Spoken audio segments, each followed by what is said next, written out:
करती हूँ आपके अपने न्यूज़ मोमेंट हिंदी में। तो चलिए चलते हैं आज के न्यूज़ की तरफ। भारत में पिछले 24 घंटों में 39,070 नए कोविड के मामले सामने आए और 491 मौतें दर्ज की है। भारत का सक्रिय केस लोड वर्तमान में 4,06,822 है। देश का रिकवरी रेट 97.39% दर्ज किया गया है। सफलता की शुरुआत सिर्फ मोशन के साथ। Motion open scholarship test for class 7th to 12th student. Get up to 50% scholarship for session 2021-22 at Durgapur. And for more details, please contact 94348222। 8 अगस्त है, आइए नजर डालते हैं इसके कुछ महत्वों पर। भारत छोड़ो आंदोलन, जिसे अगस्त आंदोलन के रूप में भी जाना जाता है, बॉम्बे सत्र में शुरू किया गया एक आंदोलन था। 8 अगस्त 1942 को द्वितीय विश्व युद्ध के दौरान महात्मा गांधी द्वारा अखिल भारतीय कांग्रेस कमेटी ने भारत में ब्रिटिश शासन को समाप्त करने की मांग की। ब्रिटिश युद्ध के प्रयासों के लिए भारतीय समर्थन को सुरक्षित करने के लिए कृष्ण मिशन की विफलता के बाद गांधी ने 8 अगस्त 1942 को ग्वालियर टैंक मैदान में बॉम्बे में दिए गए अपने भारत छोड़ो भाषण में करो या मरो का आह्वान किया। अखिल भारतीय कांग्रेस कमेटी ने भारत में एक व्यवस्थित ब्रिटिश वापसी की मांग करते हुए एक बड़े पैमाने पर विरोध प्रदर्शन शुरू किया। भले ही यह युद्ध में था, अंग्रेज कार्रवाई के लिए तैयार थे। गांधी के भाषण के कुछ ही घंटों के भीतर भारतीय राष्ट्रीय कांग्रेस के लगभग पूरे नेतृत्व को बिना किसी मुकदमे के जेल में डाल दिया गया था। अधिकांश ने शेष युद्ध जेल में और जनता के संपर्क से बाहर बिताया। अंग्रेजों को All India Muslim League, Hindu Mahasabha, रियासतों, भारतीय शाही पुलिस, ब्रिटिश भारतीय सेना और भारतीय सिविल सेवा के वायसराय की परिषद, जिसमें अधिकांश भारतीय थे, का समर्थन प्राप्त था। भारी युद्धकालीन खर्च के मुनाफे कमाने वाले भारतीय व्यापारियों ने भारत छोड़ो आंदोलन का समर्थन नहीं किया। कई छात्रों ने सुभाष चंद्र बोस पर अधिक ध्यान दिया, जो निर्वासन में थे और धूरी शक्तियों का समर्थन कर रहे थे।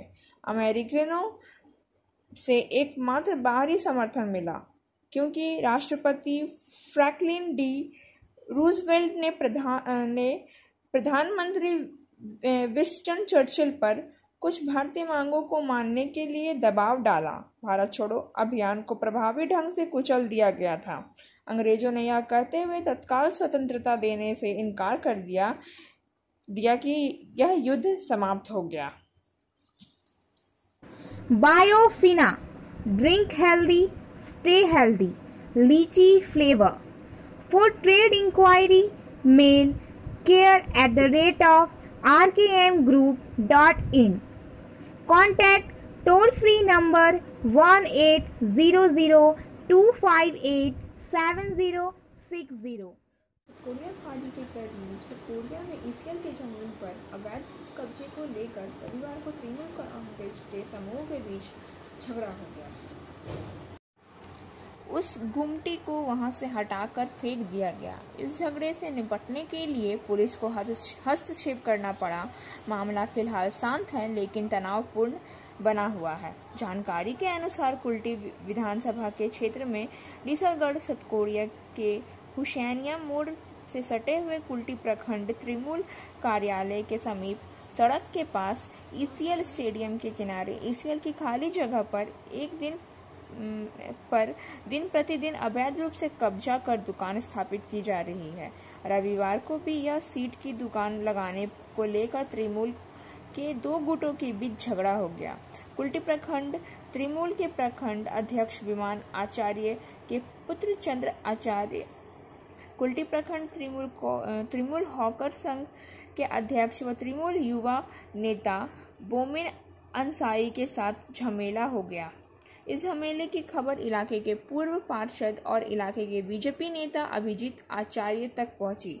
स्थिति को भांपते हुए अभिजीत आचार्य ने त्रिमूल ब्लॉक के अध्यक्ष विमान आचार्य के पुत्र चंदन आचार्य का साथ दिया और झमेले में शामिल होकर अवैध कब्जे का जोरदार विरोध किया। घटना को लेकर हाथापाई भी हो गई। घटना की खबर मिलते ही कुल्टी थाना की सतकोड़िया चौकी पुलिस मौके पर पहुंची। फिलहाल पुलिस की मध्यस्थता से दोनों पक्षों को हटा दिया गया, लेकिन इलाके में व्यापक तनाव व्याप्त है। News movement present YouTube channel for news in Bangla, Urdu, English and Hindi. जुलाई 2021 को दमानी कैडेट अकेडमी के 25 छात्र परीक्षा में शामिल हुए, जिसका परिणाम आज घोषित किया गया है। दमहानी कॉलेज में 25 छात्रों ने परीक्षा उत्तीर्ण की। उन्हें आज प्रमाण पत्र और बेल्ट दिए गए हैं। बेल्ट में अभिभावक तपस पाल ने भाग लिया। छात्रों के शिक्षक मनोज शर्मा ने रिपोर्ट नहीं दी है। बायोफिना, ड्रिंक हेल्दी, स्टे हेल्दी, लीची flavour. For trade inquiry, mail care@rkmgroup.in. Contact toll free number 1800-258-7060. तस्करी पर अंकुश लगाने के लिए सेक्स पेरेंट्स ने बनाए गए नियमों को लागू करना चाहता है। अब से जो लोग नियमित रूप से यौन कर्मियों से मिलने जाते हैं, उन्हें एक सचित्र पहचान पत्र के साथ एक जीवनी दुर्गापुर के कादा रोड सेक्सपल्ली में जमा करनी होगी। इस तरह के निर्देशों का पालन नहीं करने पर दुवार कार्यालय के पुलिस कार्यवाही की चेतावनी दी है। निर्देश में कहा गया है कि यदि आप नियमित यात्री के अलावा संगीत के साथ 3 दिन बिताना चाहते हैं तो भी यही नियम लागू होता है। संपत्ति बाकुड़ा बाल तस्कर और सेक्स पल्ली का नाम है। उसके बाद ही दुवार ने यह सिद्धांत लिया। दुबरा के कर्मचारियों ने यौन कर्मियों के घर जाकर उनके नाम और फ़ोन नंबर जुटाए और नियमों का संदेश दिया। दुवार के कर्मचारियों ने पुलिस अधिकारियों के परामर्श से प्रतिबंध लगाने का फैसला किया। निगरानी के लिए सेक्सपल्ली के आसपास सीसीटीवी कैमरा लगाने की योजना है। कैमरा खरीदने के लिए फंड जुटाने की परिकल्पना ली गई है, लेकिन कुछ सेक्स वर्कर्स ने इस तरह के कदम का विरोध किया। उनकी बातों पर सीसीटीवी कैमरे लगे जो ग्राहक असहज महसूस करने लगे।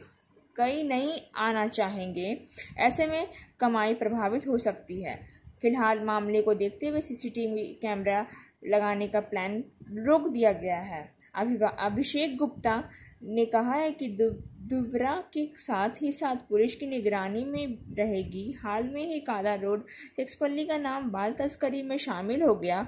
कई बार अपराधी बाहर अपराध करते हैं और सेक्सपल्ली में शरण लेते हैं। यहाँ आने वाले लोगों की जानकारी जुटाई जाएगी। Share and subscribe and forward YouTube channel News Moment. For more details and for advertisement, contact editor 956383. Ramakrishna Mission Ashram Swami Vivekananda ने 100 मीडियम छात्रों को मेरिट अवार्ड दिया। इन सभी छात्रों को 2200 रुपये नगद और 5 नोटबुक देकर सम्मानित किया गया।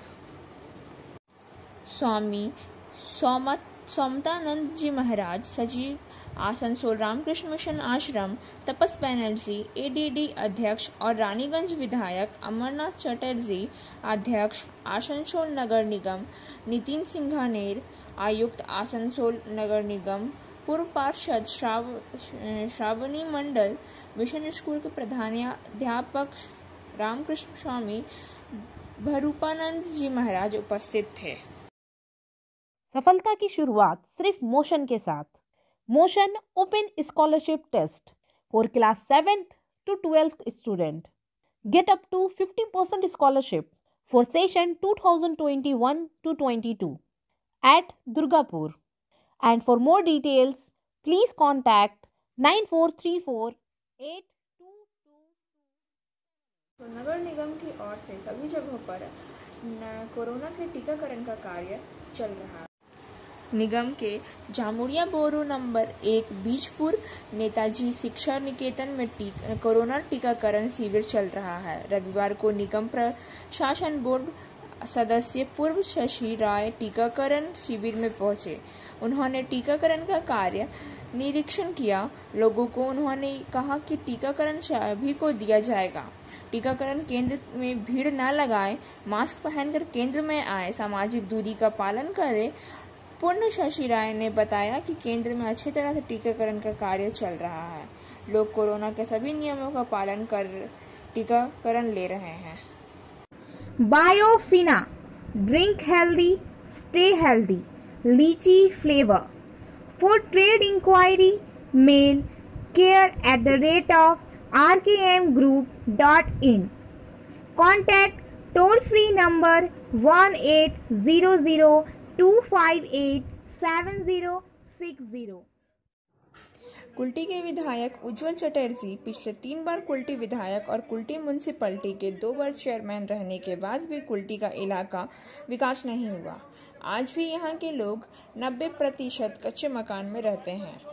उक्त बातें कुल्टी विधायक डॉक्टर अजय पोद्दार ने नियामतपुर स्थिति एक निजी मैरिज हॉल में बोल रहे थे। इसी अवसर पर नगर निगम के पूर्व मेयर सह भाजपा नेता जितेंद्र तिवारी मुख्य रूप से उपस्थित थे। श्री पोद्दार ने कहा, बराकर, नियामतपुर, चीनाकुड़ी और कुल्टी को छोड़कर पूरे ग्रामीण इलाकों में लोगों को सड़क पानी की व्यवस्था नहीं कर पाए। उन्होंने कहा कि बराकर नदी, अजय नदी और दामोदर नदी को रहते हुए लोग पानी के लिए तरस रहे हैं और लोगों के अधिकांश घरों में पीने का पानी का नल नहीं गया है, जो नल सड़क से गया है। सड़क की मरम्मत भी नहीं की गई है। उन्होंने कहा कि वैक्सीन को लेकर सरकार भेदभाव कर रही है। वहीं दूसरी ओर श्री तिवारी ने नगर निगम के ऊपर हमला करते हुए कहा, वैक्सीन को लेकर बड़े बड़े बैनर होल्डिंग लगा रहे हैं, मगर आम हिंदी प्रकोष्ठ की ओर से उषाग्राम दुर्गा मंदिर के पास रविंद्रनाथ ठाकुर की मूर्ति पर पुण्यतिथि के अवसर पर माल्यार्पण किया गया है।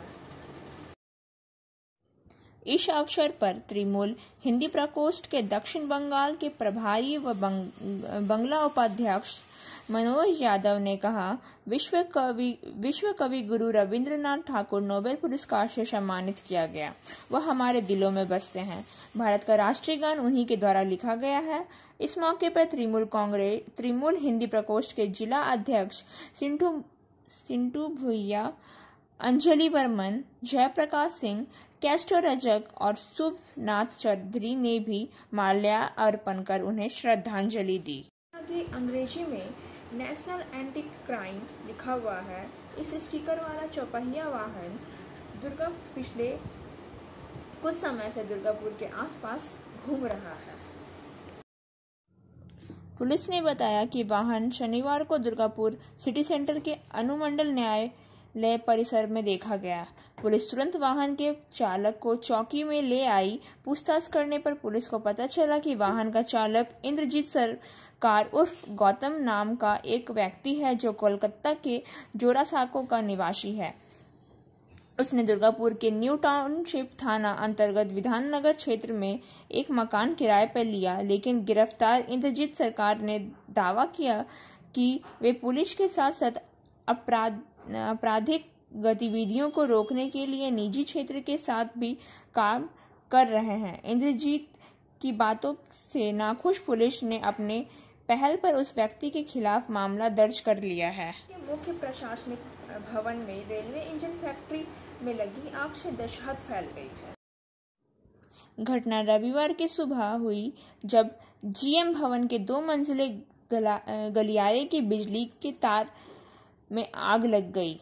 आग इतनी तेजी से कार्यालय कक्ष के तारों पर तक फैल गई। धुआं निकलता देख जीएम भवन के कार्यरत आरपीएफ के जवान मौके पर पहुंचे और दमकल को सूचना दी। सूचना पाकर दमकल पहुंची।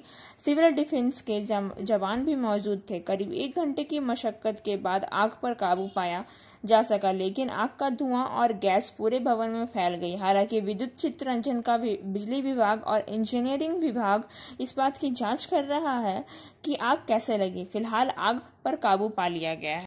News movement present YouTube channel for news in Bangla, Urdu, English and Hindi.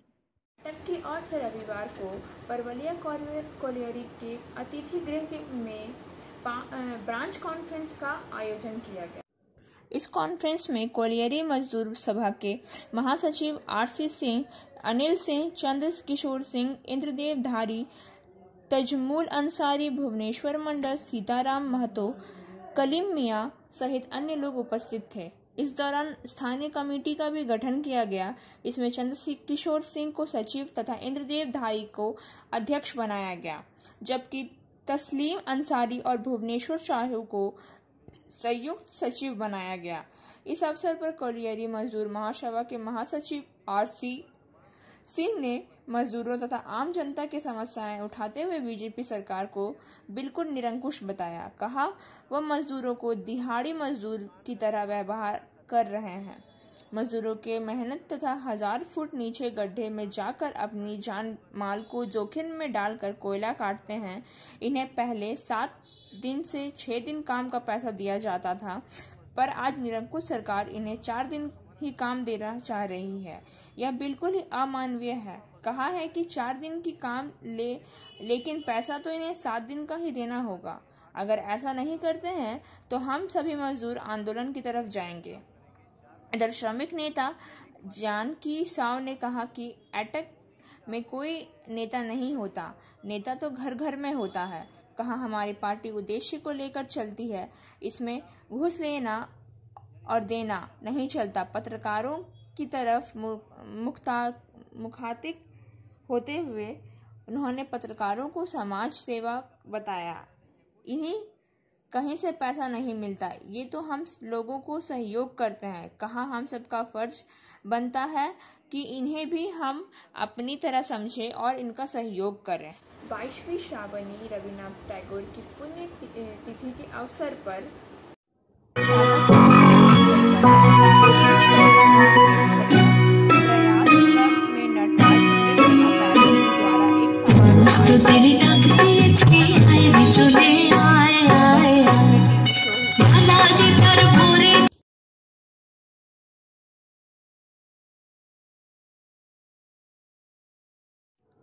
हमारा वीडियो देखने के लिए धन्यवाद।